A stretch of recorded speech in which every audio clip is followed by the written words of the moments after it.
Hello student, in last video I had taught you combination of resistance and numerical based on them. In this video I will teach you heating effect and power. Let's start with heating effect. ठीक है, अब जैसे कि मान लीजिए heating effect, actually इसको हम बोलते हैं जूल्स लॉ ऑफ हीटिंग। अभी हम बताते हैं पहले।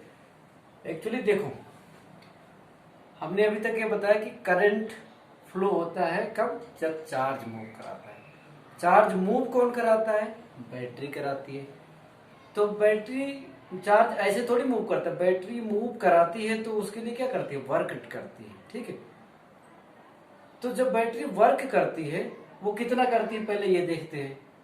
ठीक है, जैसे मान लीजिए बैटरी होता है, छोटे वाले को हम क्या बोलते हैं? जीरो पोटेंशियल, और बड़े वाले को हम क्या बोलते हैं? V potential. जितना अगर 10 वोल्ट की होती थी 10 वोल्ट होता है, ये जीरो होता है। ठीक है, तो पोटेंशियल डिफरेंस इसमें कितना है?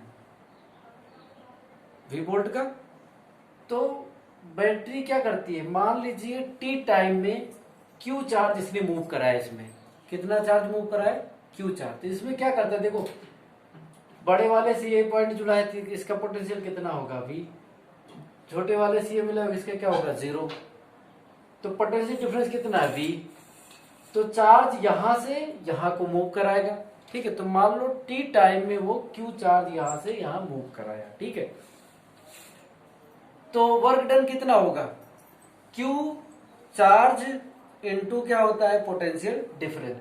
तो यहां वर्क डन बाय बैटरी क्या होगा? Charge moving charge into potential difference. ठीक है, ये W is equal to Q B.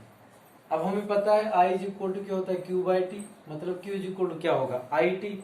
यहां पर रख देंगे तो W is equal to I T V हो जाएगा। ठीक है, तो ये हमारा हो जाएगा W is equal to V I T. Battery इतना वर्क करती है इसमें करंट को फ्लो कराने के लिए। ठीक है, तो जब ये वर्क करती है तो वर्क जाता कहाँ है? सवाल उठता है। तो ये वर्क जो होता है, यहां पर जो भी डिवाइस होती है, जब मान लीजिए बल्ब का रजिस्टर गिवन है। ठीक है, तो बल्ब आप देखते हो घर में क्या हीट हो जाता है, जब हम कुछ पार्ट तो लाइट में कन्वर्ट हो जाता है, कुछ हीट में कन्वर्ट हो जाता है। ठीक है, तो वो बल्ब में ही खर्चा होता है।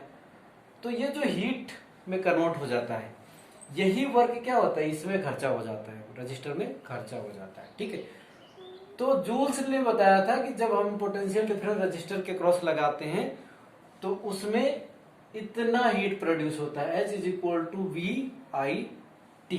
मतलब ये W वी आई टी है, तो हीट इतना ही प्रोड्यूस होगी यहाँ पर वी आई टी। तो इस फॉर्मूले इस फॉर्मूले किसने दिया था? जूल्स ने। इसको बोलते हैं जूल्स लॉ ऑफ हीटिंग। इस फॉर्मूले से देखेंगे तो H proportional to V, H proportional to I and H proportional to T। मतलब heat produce in resistor is directly proportional to potential difference, directly proportional to current flow and directly proportional to time.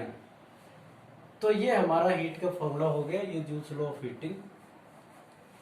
अब देखो, register में potential difference कितना होता है? I R. ठीक है, तो यहां पर V की जगह हम क्या लिख सकते हैं? I into R. तो जब V की जगह I इंटू आर रखेंगे तो ये वाला I, यहां पर एक I और आएगा, तो क्या बन जाएगा? I square into r into t. तो ये रजिस्टर में हीट प्रोड्यूस ये हो गया I, एक फॉर्मूला हमारा ये हो गया। अब एक और फॉर्मूला निकालते हैं। I इज इक्वल टू क्या होता है? V by R. I is equal to क्या होता है? V by R. V by R होता है, यहां पर रख देंगे।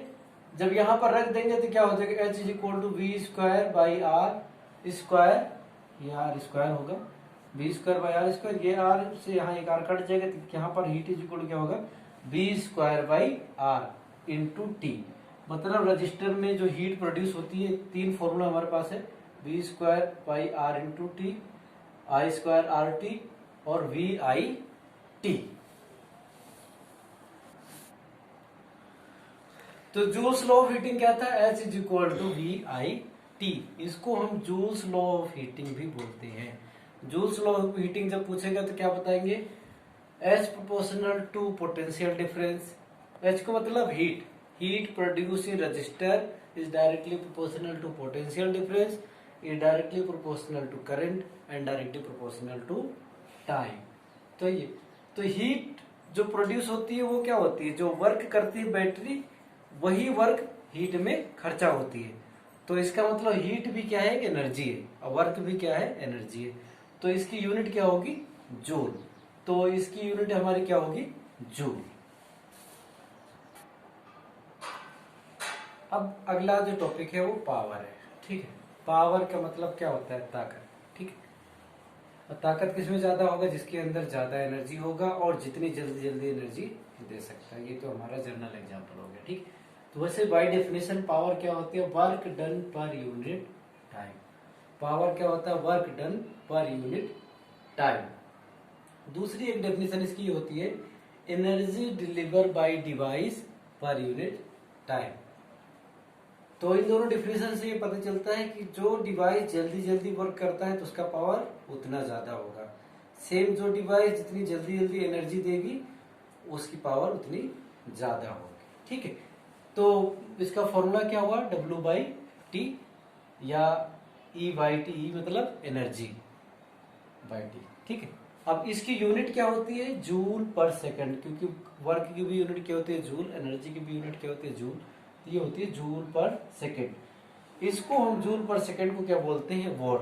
तो ये हमारा एसआई यूनिट होगा, जूल पर सेकंड क्या हो गया, एसआई यूनिट या वॉट, ठीक है। अब इसकी बड़ी यूनिट क्या होती है, किलोवाट।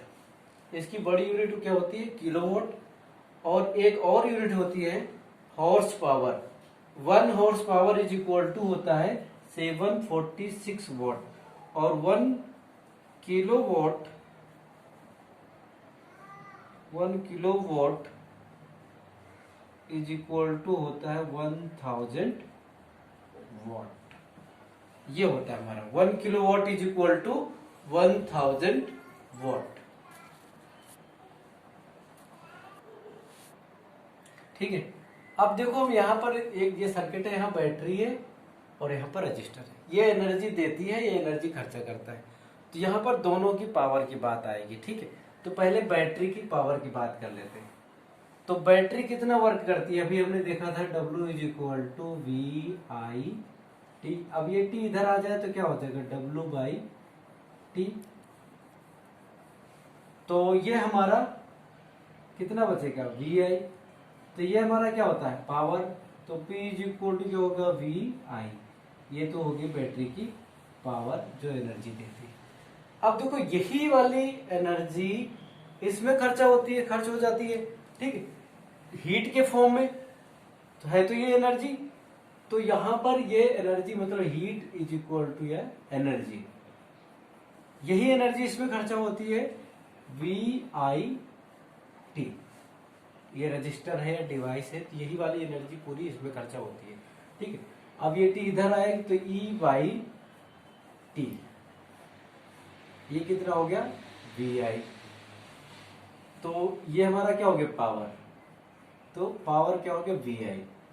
तो ये फॉर्मूला क्या हो गया, इसके इस जो डिवाइस होगी उसकी पावर का फॉर्मूला हो गया VI। ये दोनों फॉर्मूला सेम है। ये एक्चुअली बैटरी के लिए तो केवल एक फॉर्मूला लगेगा, यहाँ पर और भी फॉर्मूले पॉसिबल है। पहला फॉर्मूला हमारा क्या होगा, VI। ये कब लगेगा, जब इसके क्रॉस पोटेंशियल डिफरेंस और करंट पता हो, ठीक है। एक फॉर्मूला ये हो गया। अब दूसरा हमें पता है V इज इक्वल टू क्या होता है, IR। V is equal to क्या होता है, IR। इसके cross V is equal to क्या है, IR। IR यहाँ लिखेंगे तो I इज इक्वल, तो ये क्या हो जाएगा, I²R।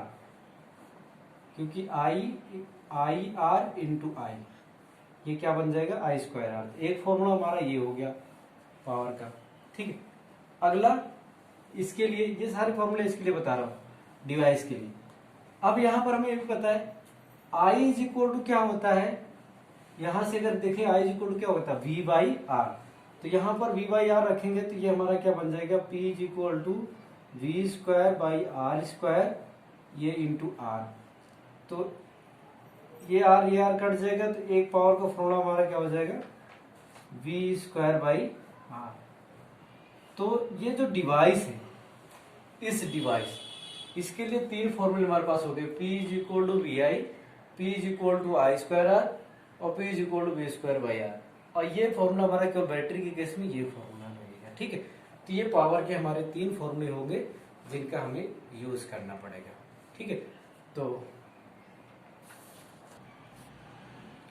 अब हमारा एक लास्ट टॉपिक बचता है, ये बहुत इंपॉर्टेंट है, पूछा जाता है generally, commercial unit of energy. Commercial unit actually आपने देखा होगा, आप अपने घर में रहते हैं, बिजली का बिल आता है, तो बिजली का बिल कैसे आता है, आके रीडिंग लेके जाते हैं, उसके हिसाब से बताते हैं आपके घर की 100 यूनिट 200 यूनिट 400 यूनिट इस टाइप से बताते हैं कि इतना इस बार आया है, ठीक है।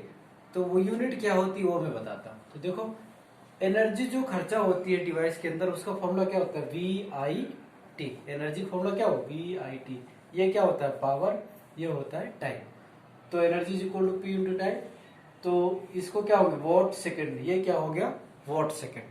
बट यही P अगर किलो वॉट हो जाए, ये P क्या हो जाए, किलो वॉट, ये टाइम क्या हो जाए, घंटा, 1 आवर, तो ये क्या बन जाएगा, किलो वॉट आर, ठीक है। तो 1 kilowatt is equal to क्या होता है, 1 kilowatt is equal to 1000 और 1 hour is equal to 3600 second. तो ये वैल्यू यहाँ रखेंगे तो ये क्या बन जाएगा, E is equal to 3.6 into 10⁻6 joule. तो ये जो एनर्जी होती है इसको बोलते हैं 1 किलो वॉट। तो 1 इसी को बोलते हैं 1 यूनिट। मतलब जब आपके घर में इतनी एनर्जी खर्चा हो जाती है तो उसको बोलते हैं 1 यूनिट बिजली आपने खर्चा कर दिया, ठीक है। ये 3.6 इंटू 10⁻6, इसका मतलब 1 यूनिट बिजली आपकी खर्चा हो गई। तो 1 यूनिट इज इक्वल टू क्या होता है, 1 किलो वॉट आर। इसका ये मतलब हुआ 1 किलो वॉट की डिवाइस अगर 1 घंटे तक चलती है तो वो कितनी एनर्जी खर्चा करती है, 3.6 इंटू 10⁻6 जूल। इसी को हम बोलते हैं 1 यूनिट। मतलब जैसे कि मान लीजिए आपके घर में आपकी एरिया का जो बिल है वो 8 रुपए पर यूनिट है, तो इसका मतलब 8 रुपए में आपको इतनी एनर्जी मिलती है। 8 रुपए में आपको 3.6 इंटू 10⁻6 जूल एनर्जी आपको बिजली विभाग आपको देता है, इलेक्ट्रिसिटी डिपार्टमेंट आपको इतनी एनर्जी 8 रुपए में देता है। इसका मतलब ये